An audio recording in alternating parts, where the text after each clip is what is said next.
Sometimes we all need a bit of a detox, an opening of the pores, a sheet of antibiotics, but this is just too much. At number 10, Richard Blackwood dares to show us what his number 2s look like. I think the thing about Celebrity Detox was that luckily none of us really knew what we were letting ourselves in for. After lubricating the tube, Richard now has to prepare his anus for entry. Where is the hole? Having colonic irrigation, I think if it had been painful, it would have been horrendous. You know what I mean? But because it's not painful in the slightest, it's just a bit weird. I just feel like I want to do a big fart. I think Richard found the whole thing sort of quite uncomfortable, being sort of like quite a strong male type.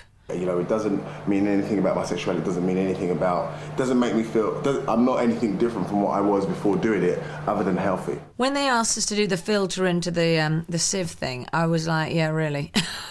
Richard was the only one who allowed them to film it. I think he felt like in for a penny, in for a pound. He was definitely alone in that thinking. He's such an enthusiastic sort of participant. During his final Kalima, Richard is the only celebrity willing to collect his excrement. For him, the whole process was quite unpleasant. Now Richard can't wait to see what Buzz will say about his waste. So I think, as far as he was concerned, it didn't add any, you know what I mean, it wasn't any worse. What you've got there is a combination of the detox drinks absorbing toxins into it. Definitely not any food. We'll catch you later then. Yes, you will. And in a way, he probably was quite proud. I thought he did a fantastic job, but rather him than me. Did they have news for him? At 9, it's the moment Angus Dayton got his just desserts. I can't believe that Angus Dayton would have been that surprised that he got a mauling after he'd slept with a prostitute and taken cocaine. It's very difficult, I find, to take the moral high ground when you're lying in the gutter. If they'd have ignored it, it would have completely undermined the satire of the show. You and this prostitute,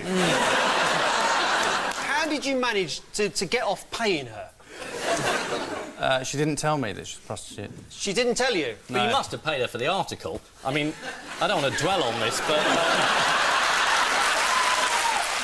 He just sat it out and managed to sort of even joke about it. Yeah. The nerve of the man. Yeah.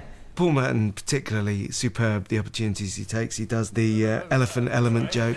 It's not true, that's what you're saying? Elements are true, elements are untrue. There was an elephant in there? He got caned beautifully. Super. For me, my favourite moment was where Merton just unzips his T-shirt and shows he's got a T-shirt with the News of the World printed on it, you know. And it was just superb. I was as guilty of Ian, really, of sort of bringing on the front cover of the News of the World. I mean, it's really... To go to all that kind of effort is just unbelievable. What shocked me most was not the way they had a go at him, but the way he was able to take it. I'm surprised you had a nerve to turn up this week, really. You knew it was going to be like this. Well, I did, yes, because of you two. Yes, in a way, it's our fault, isn't it? He just sat there, red. I just wish I'd gone up and taken a picture of his cheeks, because that was the colour red I wanted in my lounge. Strange the way, considering it was all to do with cocaine and prostitutes, that you end up just thinking, oh, Angus, oh. Read all about it. At 8, it's the moment the 6 o'clock news became the news. Bang on 6 o'clock, title music was running. In through the door burst people making a lot of noise. So picked up the telephone, which was sitting next to me, phoned a rather startled television centre operator and said, Nicholas Witchell up in the 6 o'clock news studio, we've been invaded, send security. And you can just see that as the blinds open in the titles. You can see me slamming the phone down. There were 3 protesters.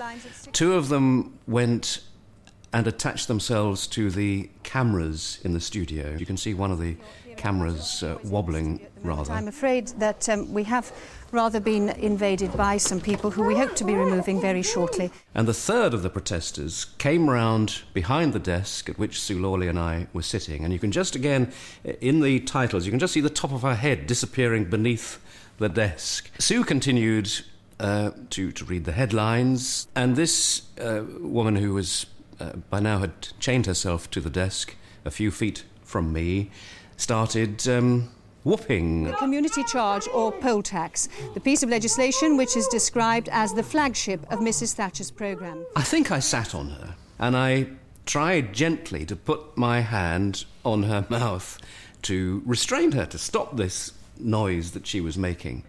That prospect has already brought warnings from the Prime Minister. After it was all over, went into the newsroom, and it's the only time in 10 or more years of doing the news when we got a round of applause from the... more for Sue for keeping going than, goodness me, but yeah, we got a round of applause from the BBC newsroom. Dear me. We are on the final furlong, the last clutch of TV moments you voted the most embarrassing of all time ever. Moments, ladies and gentlemen, like this. I've watched television before. I've seen them do these things. You never have a death. Do join me in a couple of moments for the last and final part of our enterprise.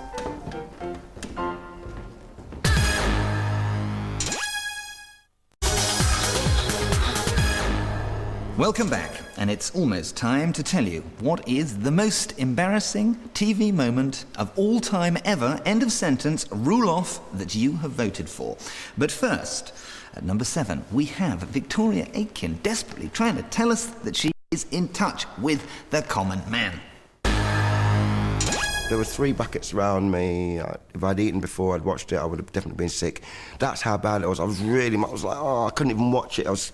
Yo, this is Vicky.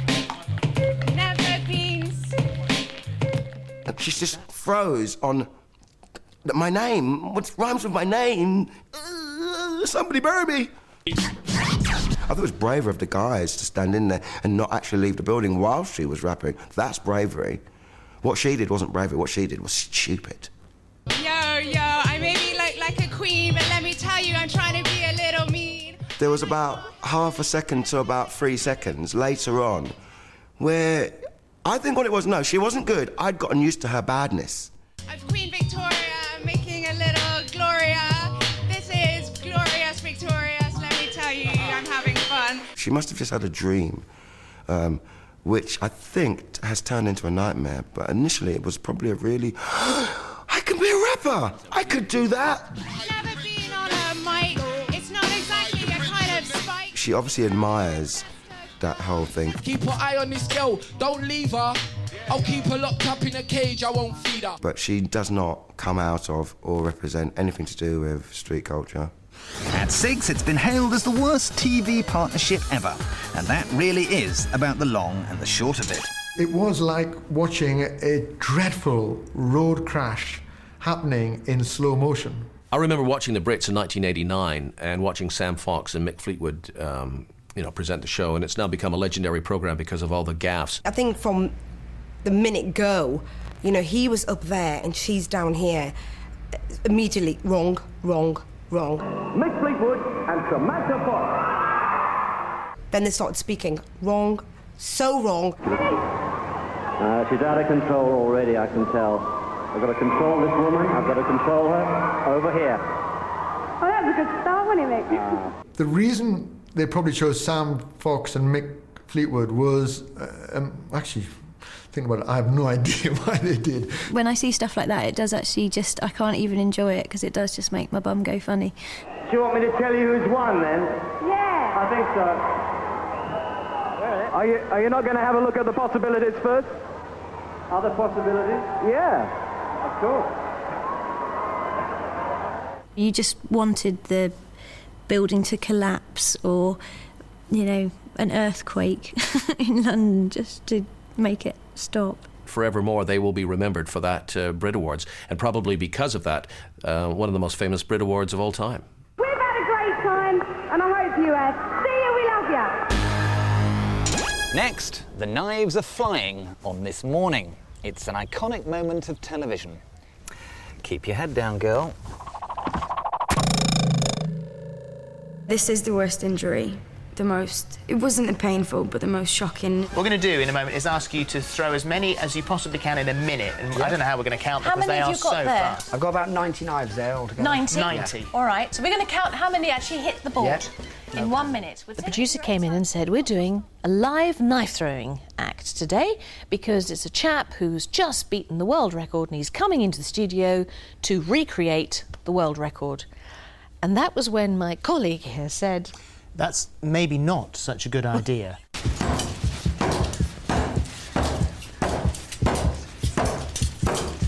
I've watched television before. I've seen them do these things. You never have a death. We did get up quite early, 4 o'clock in the morning, to get on the plane, and he was very tired. They had to make a new board in London. It was in front of the cameras, which he gets really nervous as well about. It was a shadow on the side of me as well, if you look at the video. He was only meant to throw him around me, not literally at me. 10 seconds! It was so shocking that everybody sort of came to a standstill. I was counting down 5 seconds, 3, 2, 1. And then I walked up to her and very confidently and rather sort of Caring. It was in a caring fashion. It was in a. You were a mum. You were a mum. I said, "Oh my God, there's blood! Oh my God, there's blood!" She's got a cut. And you said, Well, the thing was, she does have a cut, but do we know how many that was? I'm a bit disappointed in myself because it's really quite a cold, heartless way to approach it. I decided to put myself between the camera and Jana so that you couldn't see the blood running down her head. Round of applause! Marvellous! And I'm faffing around in the background. Because I thought if we don't say anything, no one will know. We're still doing it. I'm with the Circus of Horrors at the moment, and we do that all year round again. Tension in that studio you could have cut with a knife. And that's quite apposite, isn't it? Say what you see. At number 4, I think I could see a robot with his hand on his... Whoa. It was absolutely hilarious. One of the best moments ever on Catchphrase. I'll never forget it. Watch your screens, concentrate. Here we go. The first square fell away from the bonus catchphrase, and a hand appeared. Sean, £290. Please take a square. Moving up and down in a motion like this. This sent the audience into raptures. Of course, when the audience were laughing so much, the contestants were completely bemused. Tip the waiter. After the first 2 went and the audience had gone completely, the third square came off and a large snake's head came into the screen. So you've got that, and you've got this all happening on the screen at once. Well, there wasn't a dry eye in the place.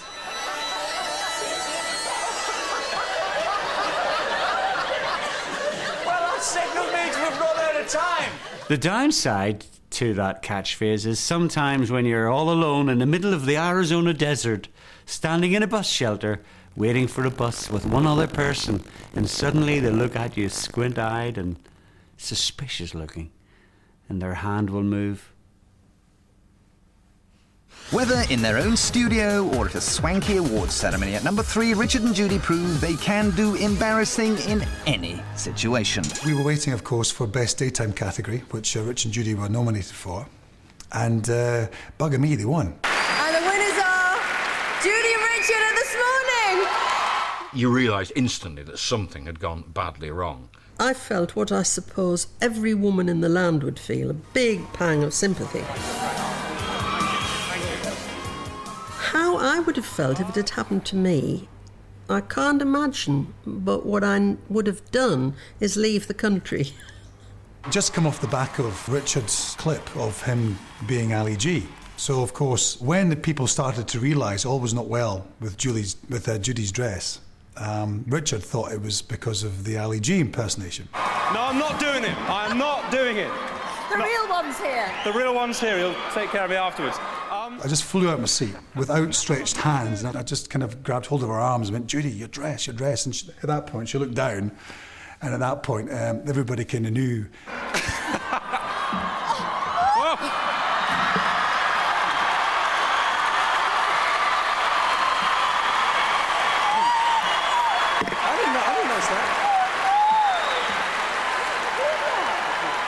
Friend was very proud of me, and then afterwards it was amazing. Everybody kept coming up, and it was quite a surreal night after that.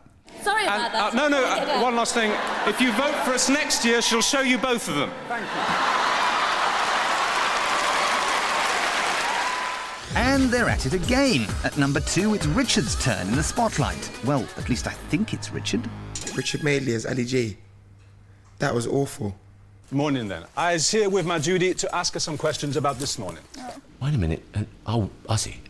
Judy's interviewing Ali G. When you was presenting with Richard, what does your real husband think? Richard, you are my real husband. No, that is not Ali G. Who's that? It's Richard's little party piece. Judy's response is, it's clearly scripted, but there's real pain showing through, isn't there? That's what's nice. It kind of shows through the cracks. Is it because I's black? Oh. It's clearly what she's supposed to say, but it's also like a kind of cry to the gods. And I think the gods have deserted them. What is it about him, right, that, makes you want the kids to go out away for a while and you got upstairs early to bed? Oh, don't be so ridiculous. I'm not going to start stroking your ego here. Oh, that would be wicked, though, Judy. I think he did that impression with real relish, and he was almost playing it to his mum, I think. It was, hey, look, Mum, it's me in the yellow coat. I'm doing Ali G, Mum. Hey. Anyone that does Ali G impressions, yeah? What, you was telling me you think Rosemary Connolly is fit? Don't even try it, because that's a style that you can't beat, mate. Ali's age and high. Somehow I think maybe he could be worse. He sort of pulls it off. But I don't want to have to see that again.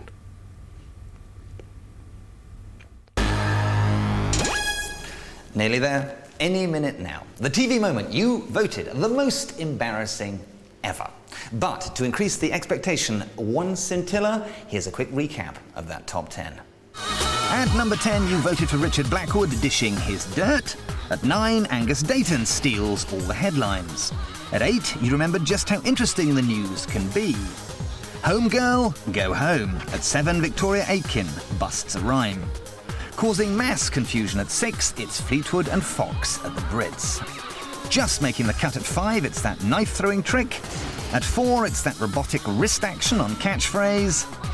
It's a bust. Judy Finnegan unveils herself at 3.